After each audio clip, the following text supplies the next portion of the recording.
kasama natin kanina si Ma'am Violi, yung foreman nila, pinaka-foreman. At ayan, so sila yung mga nagwawalis.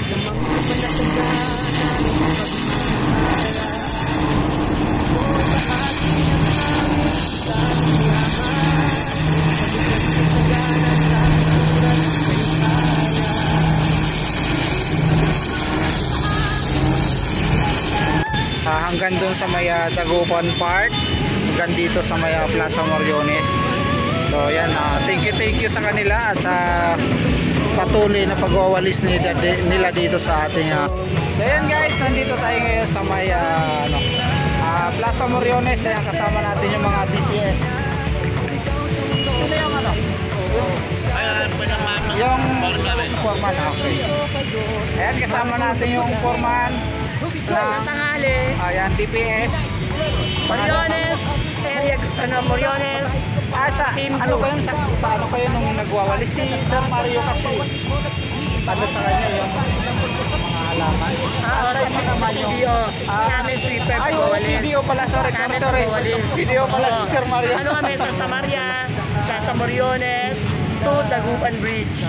Okay. So, DPS. Yung area ni Ma'am, yung sa Ma'am Violi, foreman, siya yung foreman. Area niya yung Dagupan, Santa Maria, Plaza Moriones. Plaza Moriones. Ayun, so hanggang hanggang doon sa dulo, no? At sa kabila si Ani Gargarita, Santa Maria Taronte. Kaya ito yung mga kasama natin dito. Ayan. So yan guys, ito ngayon yung Plaza Moriones, so makikita nyo. Tuloy-tuloy na nga po yung maayos at paglilinis dito. Ayan, at pag-maintain ng kalinisan ng Plaza Moriones. Ayan, so ito yung mga DPS natin. So kasama natin kanina si Ma'am Violi, yung foreman nila, pinaka-foreman.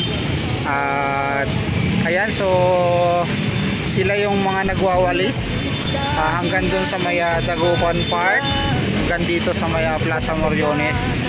So yan, thank you sa kanila at sa patuloy na pagwawalis nila dito sa ating paligid ng Maynila. Ayan, shout out sa lahat ng DPS. At saka kay Sir Mario Garcia naman doon sa PDO Manila. Yan, shout out po dahil siya naman po nangangalaga ng mga halaman dito sa Maynila. Ayan, so abangan nyo pa yung video part natin ng pag-update dito sa Maynila. So sa ngayon makikita nyo ito muna dito sa may part ng Plaza Moriones. Ang gandang tingnan, napakaliwalas talaga, sa napaka-the best nitong ating Moriones, dahil yan, alagang-alaga. So ayan, at sa ating mga masisipag naman DPS, sobrang thank you dahil ayan, nandyan sila, tuloy-tuloy nga po yung kanilang pagtatrabaho. Ayan, kahit na fiesta, so nandito pa rin sila para ayan, gawin na yung kanilang trabaho, ayan, para malinis itong ating Plaza Moriones dito. So ayan, tabangan nyo pa yung karugtong nitong ating video. Yan, sana tapusin nyo para makita nyo pa yung ibang part ng Maynila. Opo. Ayan, so ito naman yung fountain dito guys. Tingnan nyo, ang kapal na ng halaman, no? So ano kaya maganda rito, iti-trim ba? So hindi naman siguro kailangan i-trim ba. Ayan, ang ganda. So dati walang kabuhay-buhay ito dito, no?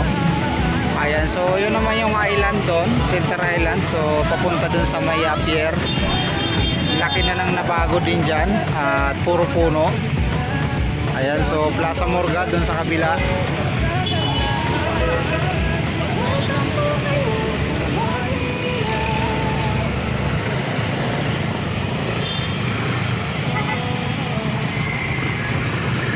So ayan, nakadaan na pala yung procession, no? So mamayang gabi meron pa raw, so abangan natin. At malakihan na yung mamaya kasi kapistahan, no? So yun, sobrang thank you sa inyong lahat at maraming salamat. So yan lang muna ang ating maikling update dito sa Plaza Moriones ng Maynila at sa mga DPS na nagwawalis. Ayun, maraming salamat sa kanila. Thank you ng marami, at sa mga MTPB natin, shout out, happy fiesta. Sa mga batang Maynila, happy fiesta po. Ayan, sa lahat po ng taga-Tondo, ayan, maraming salamat. Happy fiesta po sa inyo lahat. Manila, God first. Thank you guys. Bye-bye.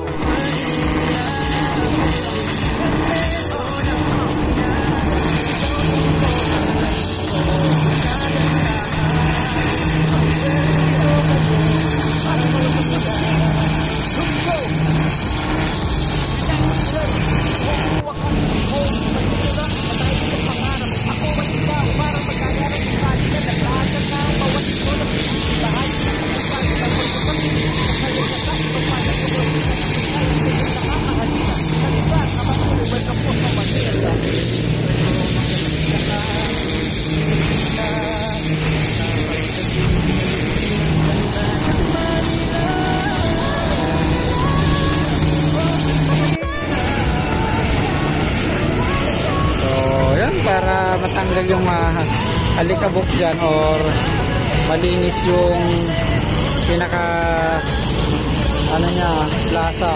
Ayan, ganyan ang ginagawa nila, no? Pina-flushing. Ayan.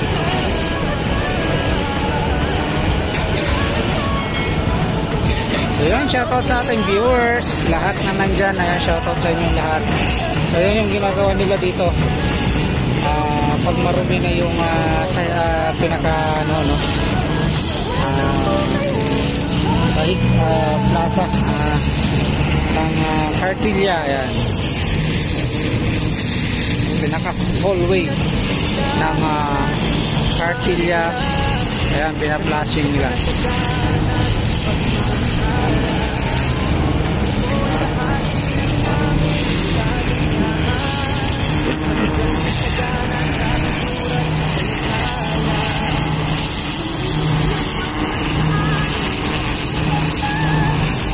So malawak-lawak din yan.